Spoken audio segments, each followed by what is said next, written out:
Oi pessoal, esse é um vídeo que eu não queria gravar. Hoje eu quero conversar com vocês sobre algumas frases que eu ouvi em um vídeo de um pastor falando sobre psicologia e o evangelho. E claro que o meu objetivo aqui não é atacar ninguém, não é expor pessoas, mas refletir sobre as ideias.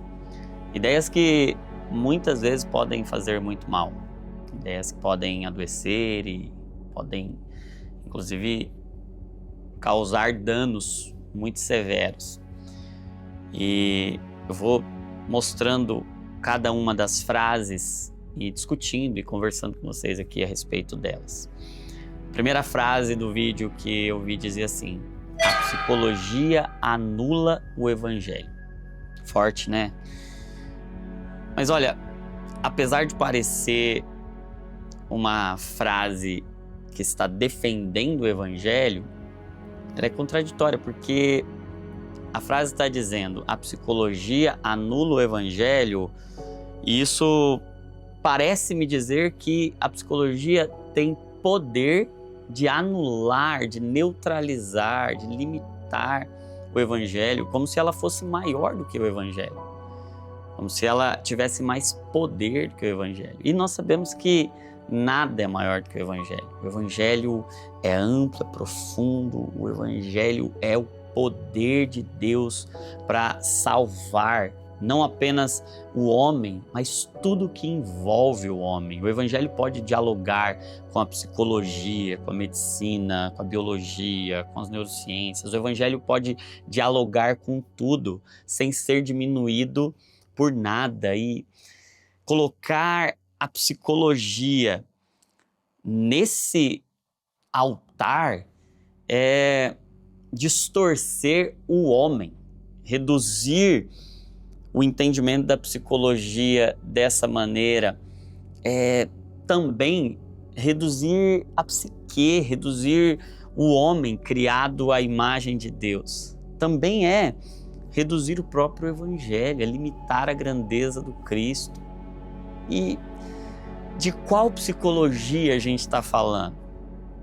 A gente está falando de uma psicologia moderna que tem suas distorções, e eu concordo, ou a gente está falando da psicologia dos Salmos, que exploram a alma, da psicologia de Agostinho de Hipona, que olhava para o homem interior em busca de achar as verdades e as mentiras, a psicologia de Teresa d'Ávila, que mergulhou nas moradas interiores, no castelo interior, em busca das afeições, dos sentimentos. De qual psicologia? É muito difícil dizer a psicologia de forma genérica, generalizada. Você pode falar de Freud, dos seus erros, de Skinner, de Beck, enfim, de Watson. Você pode falar de muita gente, porque nenhuma psicologia é completa. Sim, e eu concordo com isso. Mas colocá-la nesse patamar e dizer que ela pode anular o evangelho, para mim, é uma afirmação extremamente perigosa. Porque toda boa dádiva, todo dom perfeito vem do Pai das Luzes. Existe graça de Deus em meio à ciência, em meio à criação. Mas a justificativa para dizer que a psicologia anula o evangelho é a frase 2 do vídeo. E a frase 2 dizia assim: porque a psicologia chama de doença o que a Bíblia chama de pecado. E esse ponto aqui precisa de muito cuidado. Primeiro, quem define diagnóstico, sobretudo diagnósticos em saúde mental, não é exclusivamente a psicologia. Então dizer que é a psicologia que define o que é doença é dar a ela, mais uma vez, um poder que ela sozinha não tem.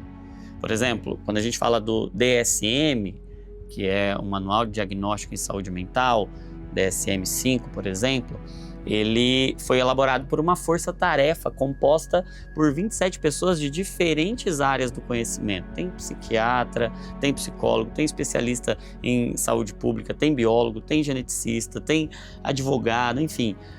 Muitas áreas do saber e pessoas reconhecidas pela experiência em pesquisa, na prática clínica.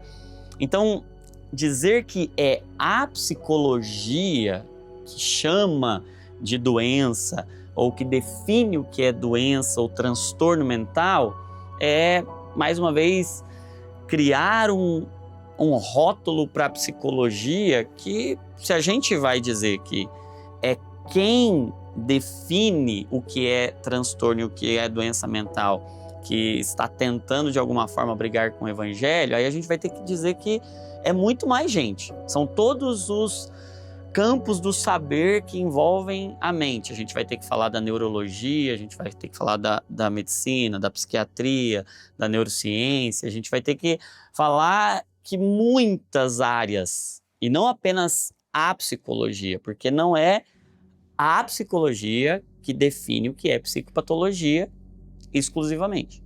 E aí vem a questão, tá? Mas a Bíblia chama algumas coisas de pecado e hoje, quando a gente olha para a condição, para o funcionamento do ser humano, um monte de coisas a gente diz que é doença. Por quê? Porque a Bíblia não é um livro de psicopatologia ou de fisiopatologia. A Bíblia não se propõe a ser um manual de diagnósticos de nenhum tipo de problema de saúde. A Bíblia não é um livro de doença. A Bíblia é o livro da vida. Ela é o livro da cura. Ela mostra quem é a vida e ela não se propõe a dissecar todo tipo de problema de saúde. Ela não se propõe a dizer que tipo de problema de saúde tem a ver diretamente com o pecado e que tipo de problema de saúde não tem a ver diretamente com o pecado. Por quê? Porque o pecado é universal. O pecado afeta tudo. O pecado afeta cada campo, cada célula do nosso corpo. O pecado está em tudo. Mas nem toda doença é pecado. E nem todo pecado vai causar uma doença diretamente. Vamos tentar entender essa correlação. Por exemplo, a gula. A gula é pecado. A Bíblia fala sobre isso, apesar de muita gente não tratar. Porém, a gula, que é um pecado, pode gerar inúmeros problemas de saúde, como obesidade, diabetes, colesterol alto, enfim, inflamações, doenças osteomusculares. A gente pode ter uma infinidade de problemas de saúde relacionados à gula. E aí vamos imaginar uma pessoa se arrepende do seu pecado, da gula. O fato dela ter se arrependido do seu pecado não faz com que aquele monte de condições clínicas deixe de acontecer. E que essa pessoa, mesmo arrependida, não vá precisar de tratamento médico, não vá precisar de acompanhamento das suas várias condições. Porque você percebe que a Bíblia não está querendo, não é o propósito das Escrituras fazer a gente separar o que é pecado e o que é problema de saúde. A gente fica nessa do tentar separar e quem sabe o propósito das Escrituras não é mostrar que toda a natureza está debaixo do pecado e que agora todos nós precisamos estar completamente engajados com a restauração completa de todas as coisas. Sim, se arrependendo do pecado, que é o não estar em Cristo, é a rebeldia, é a desconexão de Deus, mas agora caminhando em uma jornada de ser inteiro, de restauração completa. Aí a ênfase do vídeo é dizer que Jesus e Paulo disseram para não andar ansiosos. E dessa forma, se tem texto bíblico dizendo para não andar ansioso, é porque o transtorno de ansiedade ou qualquer tipo de ansiedade é pecado. Então, se a gente está dizendo que existe um transtorno de ansiedade, a gente está chamando de doença o que a Bíblia chama de pecado. Primeiro, em nenhum momento a Bíblia chamou ansiedade de pecado. E obviamente que negligenciar o cuidado de Deus, negligenciar a soberania de Deus é pecado. É uma tentativa de salvar a si mesmo, de controlar a própria vida. Mas não é essa a ênfase do texto. O que o texto bíblico está dizendo é que nós podemos encontrar descanso no Senhor, mesmo quando estamos lidando com preocupações, com inquietações, com doenças, com transtornos. Nós podemos confiar nele. A ênfase do texto não é dizer que sentir ansiedade é pecado. Isso é uma inferência, isso é uma conclusão, para mim, na minha opinião, precipitada. Nem Paulo nem Jesus estão condenando quem sofre de ansiedade.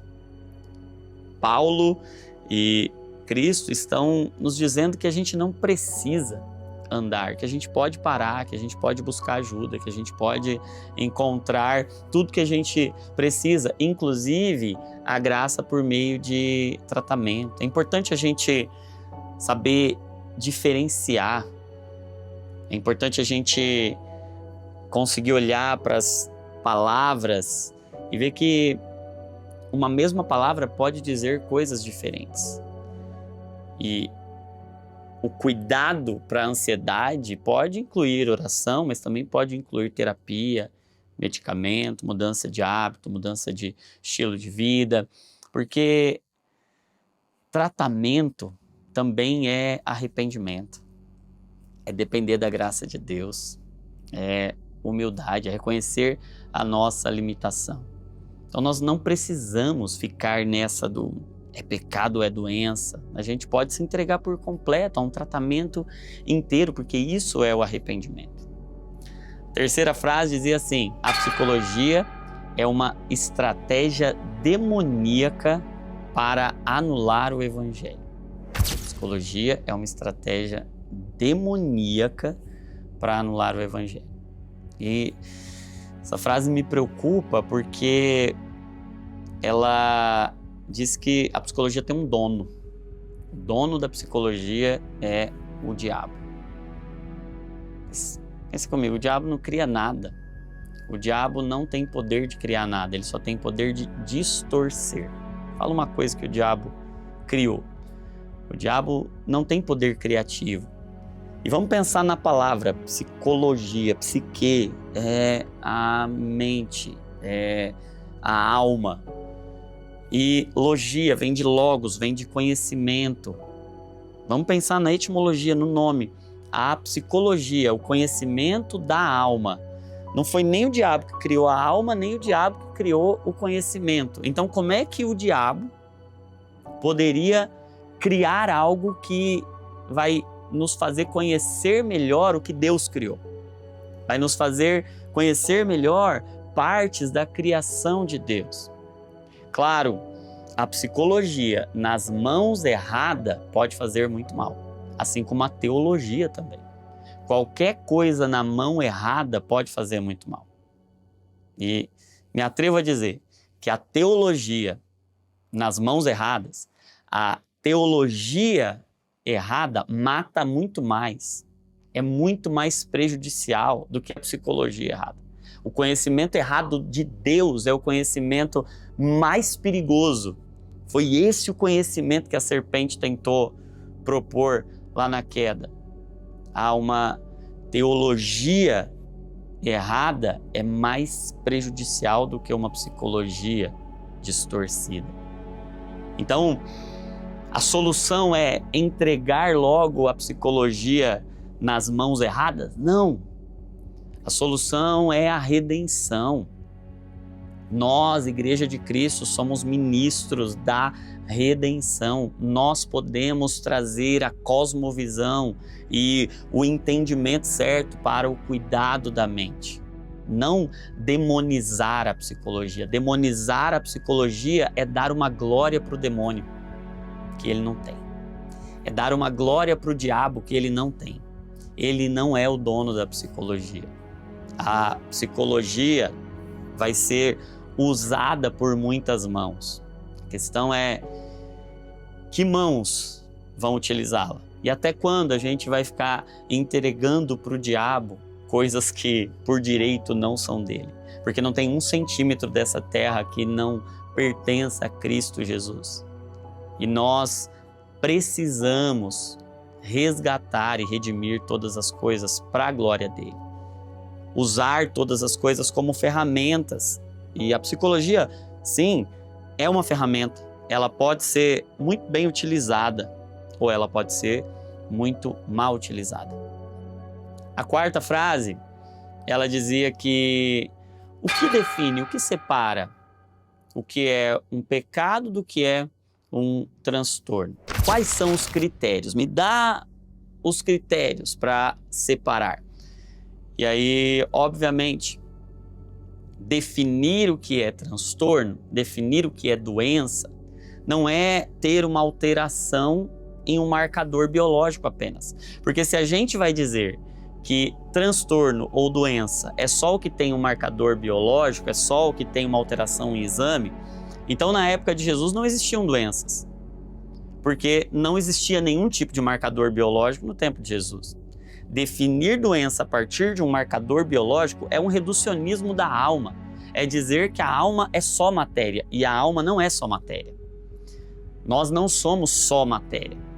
O que define um transtorno, uma doença, não é uma alteração apenas na forma, mas sim no funcionamento. Então, se existe uma alteração no funcionamento, nós estamos diante de um transtorno.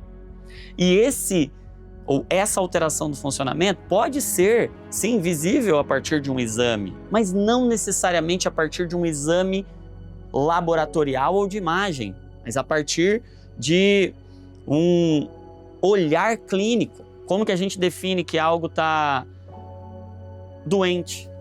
Algo está disfuncional. Não está funcionando como foi feito para funcionar.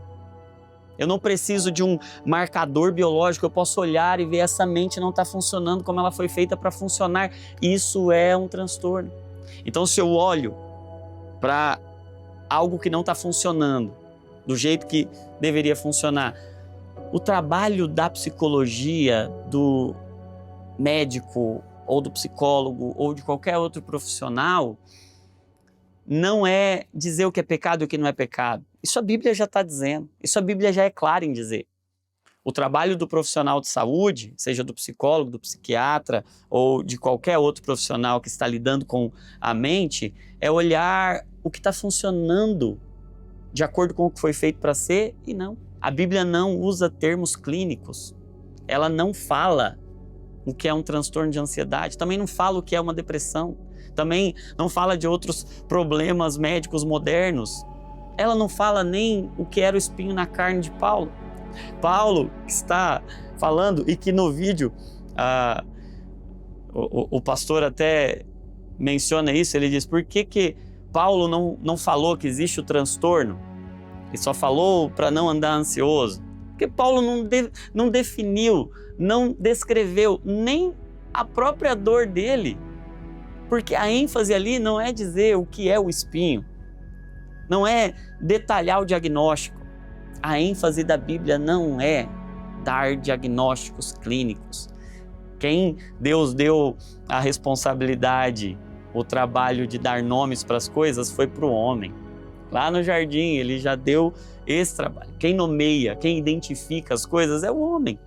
É nosso trabalho identificar, dar nomes, dar diagnósticos.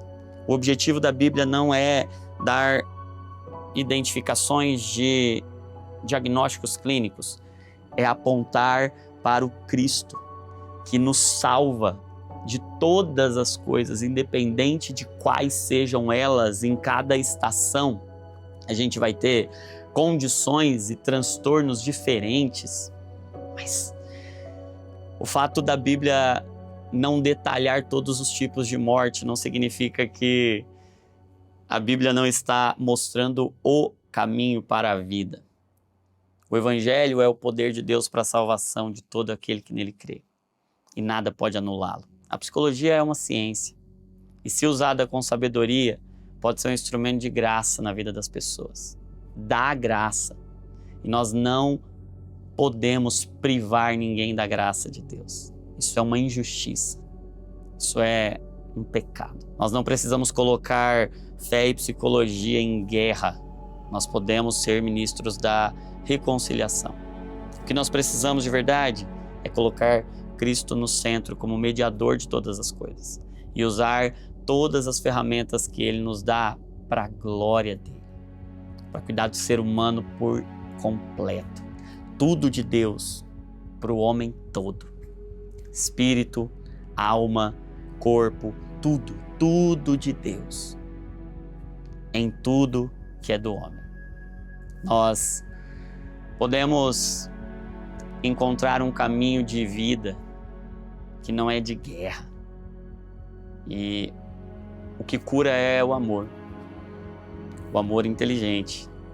O amor que é o vínculo da perfeição. Que pode, inclusive, fazer com que a gente olhe para quem pensa diferente da gente. Para quem tem ideias diferentes da gente.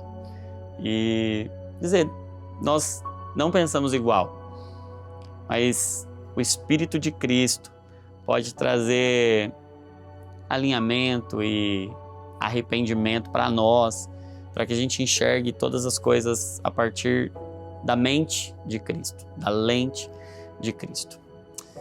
Eu sei que esse é um tema que demanda mais discussões, mais conversas, e eu só precisava fazer essa resposta aqui, porque eu acho que algumas pessoas precisam ter esse conhecimento para não serem privadas da graça de Deus através da psicologia.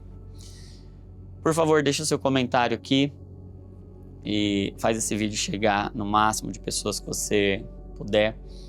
E curte esse vídeo também para que ele chegue em mais pessoas, tá bom? Deus abençoe vocês. Até a próxima.